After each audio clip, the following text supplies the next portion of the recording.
Atenção! Vai começar agora uma teleaula de manutenção do curso profissionalizante. Este módulo tem um total de 35 aulas. Hoje você vai assistir a teleaula número 3. Bons estudos!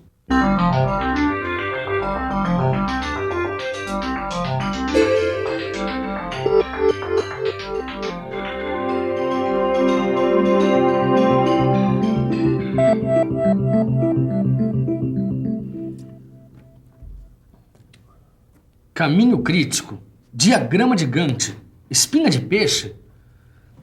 Ô, Ananias, o que é isso aqui? Eu não tô entendendo nada, rapaz. É simples, esse é o planejamento da nossa teleaula, não é para menos. Planejamento da manutenção. É esse o assunto da nossa teleaula de hoje. Na teleaula de hoje, você vai conhecer alguns recursos que facilitam o trabalho de planejamento e programação da manutenção das máquinas e equipamentos de uma indústria.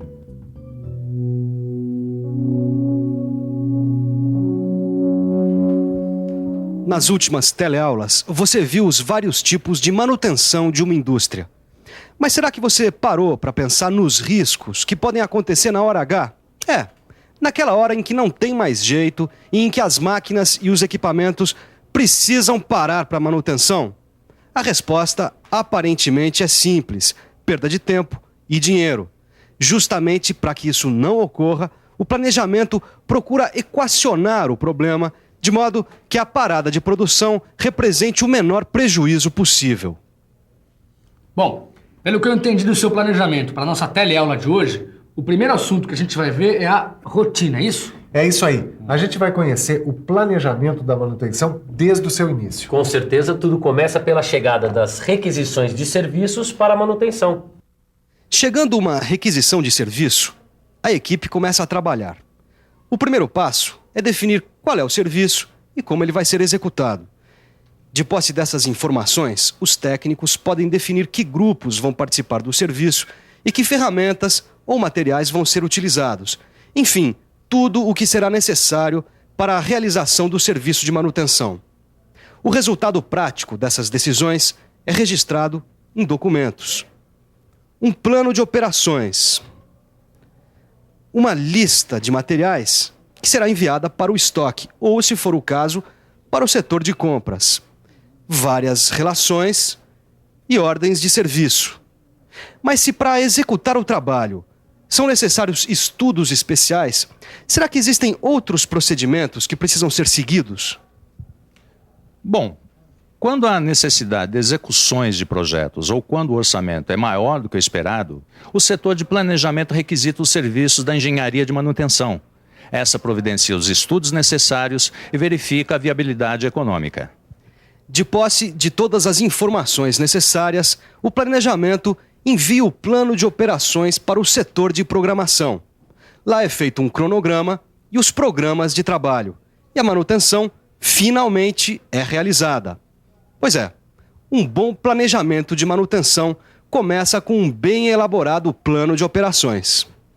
O plano de operações nada mais é do que um registro do planejamento de todas as operações que vão ser realizadas na manutenção ou no conserto de uma máquina ou equipamento, tendo sempre como meta, é claro, um mínimo de perda de tempo e de dinheiro.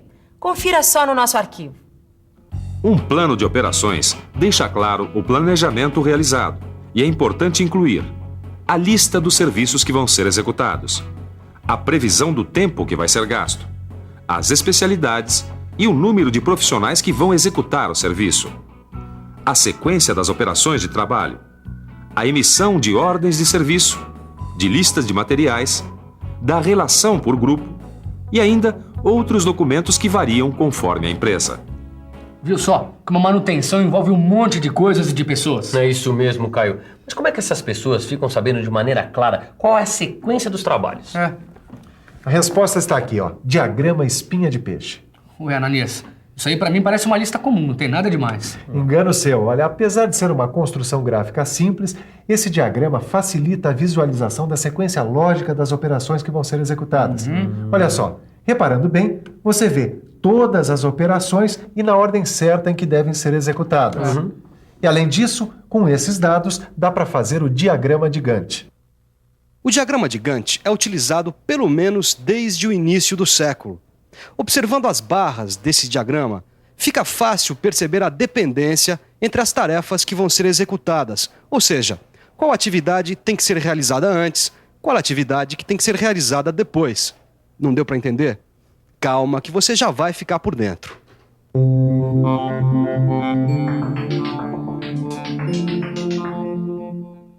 O diagrama de Gantt é elaborado a partir de uma tabela com as tarefas, as relações de dependência entre elas e o tempo que cada uma delas vai levar para ser executada. Esses dados são transformados em barras, cada uma delas com um tamanho diretamente proporcional ao tempo de execução real da tarefa. E para facilitar o entendimento do diagrama, observe que o começo de cada tarefa está indicado no fim da tarefa da qual ela depende para ser executada. Tendo como base o diagrama de Gantt, é possível controlar o tempo e, se necessário, reprogramá-lo, e com bastante facilidade. Agora, mesmo com tantas utilidades, existem certas questões que esse diagrama não é capaz de resolver. Dá só uma conferida. Observando o diagrama, fica difícil saber, por exemplo, quais tarefas ficariam prejudicadas se a terceira tarefa atrasasse um dia, ou ainda, quais tarefas seriam críticas para a realização do trabalho. Foi justamente para solucionar as questões que o diagrama Gantt não é capaz de resolver que foram criados dois métodos em 1958, o PERT e o CPM.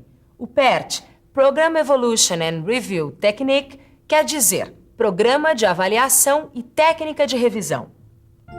Esse programa foi desenvolvido pela NASA com o objetivo de controlar o tempo e a execução de tarefas que seriam realizadas pela primeira vez.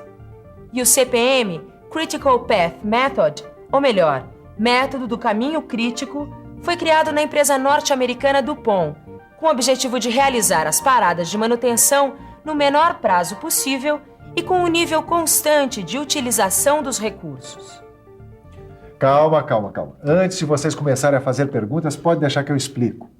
O PERT e o CPM são dois métodos praticamente idênticos, só que as empresas usam mais o CPM. Dá só uma olhada. Esse gráfico aqui, ele é montado com flechas, círculos numerados e linhas tracejadas. Tá bom. Mas o que são essas flechas, círculos e traços?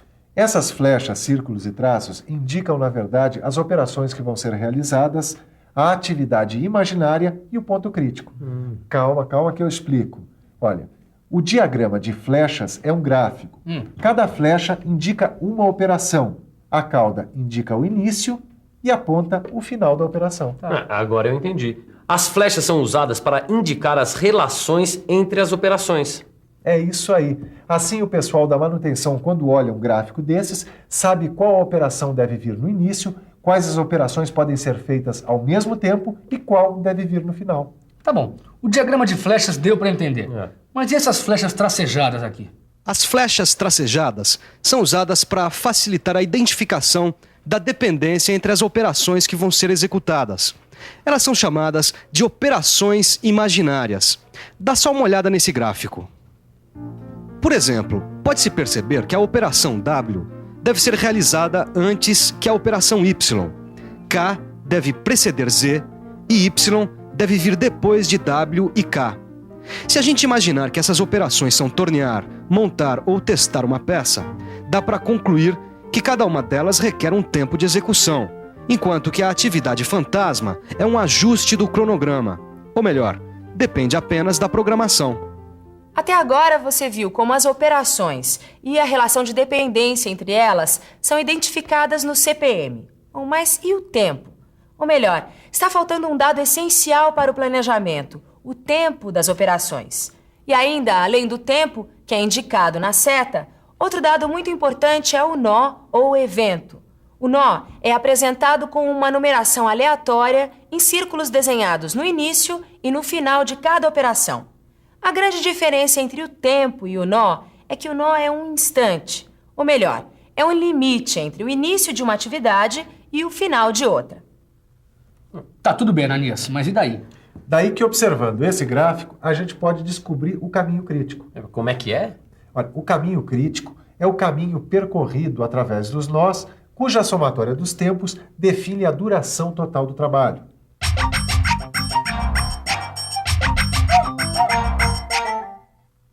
Através do caminho crítico, é possível saber a duração total do trabalho e ainda a folga das tarefas que não afetam o término do trabalho. No caso desse CPM, por exemplo, existem 3 caminhos de atividades levando o trabalho do evento 0 ao evento 5. A, B, D, F, com duração de 11 horas. A, C, E, F, com duração de 9 horas. Ou A, B, atividade imaginária, e F, com duração de 10 horas. Quer dizer, então, que o caminho com maior duração é o que vai determinar a duração do projeto? E esse é o caminho crítico. Sabe de uma coisa? Eu ainda não entendi qual a vantagem de se conhecer o caminho crítico num planejamento. Pois saiba que são vários os motivos. Através do caminho crítico, dá para saber, por exemplo, se vai ser possível cumprir ou não os prazos estabelecidos. E dá para identificar as atividades que não podem ter atrasos. É verdade. Dá também para priorizar as atividades que a gente pode reduzir sem comprometer o resultado final, isso é, se a gente quiser antecipar o prazo estabelecido. Na verdade, conhecer o caminho crítico facilita muito o planejamento da manutenção. No seu livro de estudos, você vai conhecer todas as vantagens de se fazer o CPM. Se a gente resumir todas essas vantagens, o importante é que, conhecendo o caminho crítico, a gente pode balancear todos os recursos envolvidos na manutenção, principalmente a mão de obra. Afinal, o departamento de manutenção tem funcionários fixos e as atividades deles precisam ser bem planejadas para que sejam evitados momentos sem trabalho e momentos com excesso de trabalho, ou ainda, se for o caso, contratar serviços externos ou aumentar o quadro de pessoal. Bom, se você ainda está em dúvida sobre a importância do planejamento de manutenção, o jeito é revisar. E atenção, se liga aí que é hora da revisão.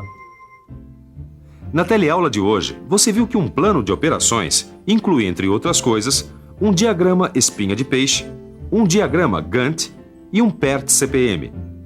Viu que o diagrama espinha de peixe permite uma visualização bastante rápida da sequência lógica das operações.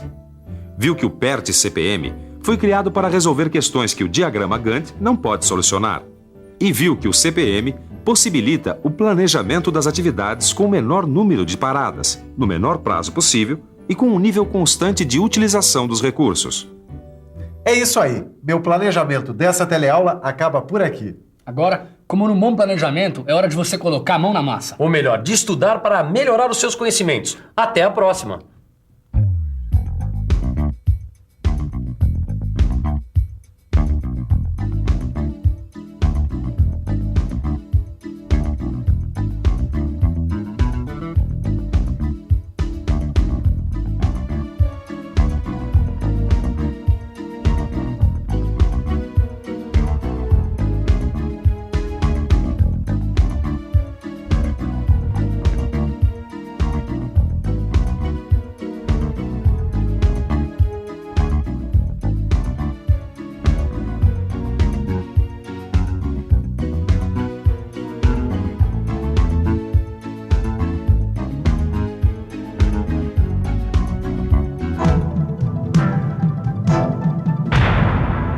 Telecurso 2000, um programa de educação do Sistema Fiesp e da Fundação Roberto Marinho.